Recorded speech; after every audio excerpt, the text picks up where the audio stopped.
여러분 안녕하십니까? 중앙선이 있고요. 양쪽으로 차가 한 대씩 오고 갈 수 있는 이면도로입니다. 이면도로에는 중앙선이 있는 곳도 있고 없는 곳도 있죠. 대체로 노선버스가 다니는 곳은 간선도로라고 그러고요. 그렇지 않고 그 뒤쪽에 있는 도로를 이면도로라고 하는데요. 이면도로에 양쪽에 차들이 주차되어 있어요. 그래서 중앙선은 물고 천천히 갑니다. 신호등 없는 미니교차를 딱 지나려고 그러는데 갑자기 나타난 자전거랑 부딪힌 사고인데요. 영상 보시겠습니다. 불박차가 아주 천천히 가죠. 양쪽에 주차된 차들 때문에 중앙선을 물고 갈 수밖에 없습니다. 매우 천천히 갑니다. 아주 조심스럽게 가는데요. 자, 신호등 없는 횡단보도를 막 지나고 그리고 미니교차로를 막 들어가려고 하는데 갑자기 자전거가 아이쿠. 이번 사고 불박차 천천히 가고 있었어요. 오른쪽에 주차된 차가 있습니다. 그래서 더 천천히 가고 있었는데 학생이 탄 자전거가 갑자기, 원래 자전거는 좌회전하려면 이렇게 돌아야 되는데 원을 좁게 그리면서, 그리고 좀 아래쪽을 바라본 것 같죠? 앞으로 안 보고. 그리고 브레이크를 잡으려고 했는데 브레이크가 안 잡혔어요, 자전거가. 그래서 불박차는 쓰는데 자전거가 쾅 부딪힌 사고입니다. 이번 사고에 대해서 경찰은 불박차가 중앙선 물고 갔다. 그리고 횡단보도 앞에 정선에 일시정지 안 했다. 그래서 불박차가 가해 차량이다. 이렇게 얘기를 하고요. 보험사에서는 자동차랑 자전거랑 부딪히면은 자전거가 약자입니다. 약자 보호의 원칙에 의해서 자동차가 가해 차량입니다. 자동차가 더 많이 잘못한 겁니다. 이렇게 얘기를 하는데요.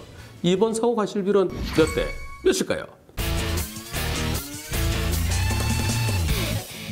우선 경찰이 얘기한 대로 중앙선을 물고 갔기 때문에 불박차 가해 차량이다. 그게 맞을까요? 황색 실선의 중앙선도 있고요. 황색 점선의 중앙선도 있습니다. 점선의 중앙선은 앞에 차가 느리게 가면 그 차를 추월하기 위해서 중앙선 넘어갔다가 추월해 다시 돌아와야 되는 그런 의미고요. 황색 실선은 절대 넘어가서는 안 됩니다. 절대로 넘어가서는 안 된다는 것이 황색 실선인데요. 그러나 그 절대가 언제나는 아니죠. 부득이하게 넘어가야 될 때가 있습니다. 앞에 공사를 하고 있을 때, 공사하고 있어갖고 내가 가야 될 길이 꽉 막혀 있으면 이쪽으로 넘어갈 수밖에 없죠. 앞에 사고나 있을 때, 사고 난 차들 때문에 꽉 막혀 있으면 옆으로 넘어갈 수밖에 없습니다. 또 하나, 지금처럼 주차돼 있을 때 그런 경우는 중앙선 침범이 아니에요. 다만 넘어가더라도 맞은편에서 정상적으로 오는 차들에게 방해되지 않게 조심해서 넘어가야 되겠죠. 이번 사고 불박차가 정상적으로 중앙선 물고 갑니다. 정상적으로. 정상이란 표현은 오른쪽에 주차된 차들 때문에 물고 갈 수밖에 없어요. 맞은편에 차도 안 와요. 그리고 불박차가 천천히 갔어요. 그렇다면 중앙선을 침범한 것이 아니라 정상적으로 진행하는 겁니다. 두 번째, 횡단보도 앞에 정지선이 있죠. 거기 왜 일시정지 안 했느냐. 그게 불박차 잘못이다. 경찰은 이렇게 지적하는데요. 그러나 신호등 없는 횡단보도죠.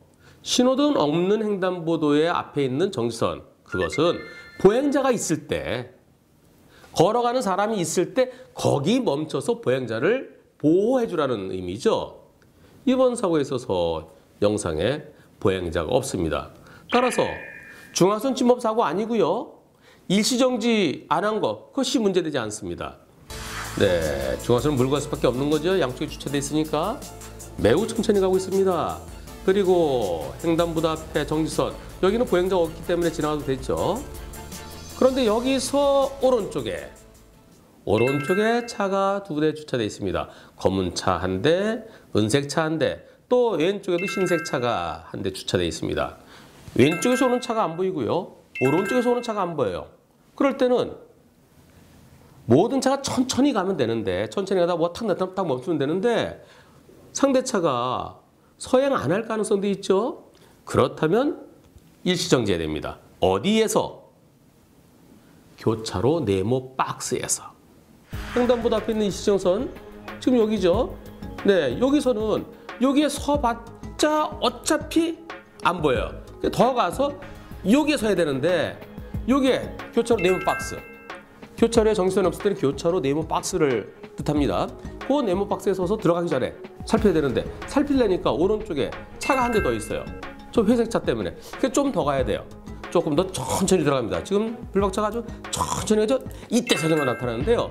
자전거 나타나고 바로 멈추면서 자전거가 들어갔습니다. 자전거가 좌회전하려면 이렇게 돌아야 돼요. 가운데. 교차로의 가운데 점, 중심. 그것을 이렇게 돌아야 되는데 이렇게 들어왔어요. 원을 좁게. 일종의 역주행이죠. 갑작스러운 역주행이나 마찬가지입니다.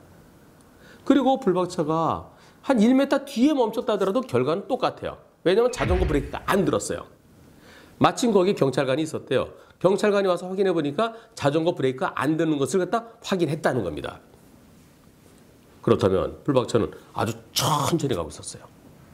그리고 회색 차 앞에서 멈출 수 있는 정도. 그리고 사고 났을 때 실질적으로 회색 차를 지나기 전에 멈췄습니다. 그렇다면 불박차는 지킬 거 다 지켰죠? 자전거는 모든 걸 안 지켰어요. 앞을 안 봤죠? 빨리 들어왔죠? 급하게 좌회전했죠? 역주행으로 들어왔죠? 그리고 브레이크도 안 들었죠. 아무리 약자라 한들 불박차가 잘못한 게 있어야, 불박차에 뭔가 꼬투리 잡을 게 있어야, 그래야 불박차가 자전거 탔던 그 학생에 대해서 치료비를 대주겠죠. 이번 사고는 불박차에게 꼬투리 잡힐 게 없습니다. 따라서 학생에게는 매우 미안해요. 미안하지만 과실 비율은 100대 0입니다.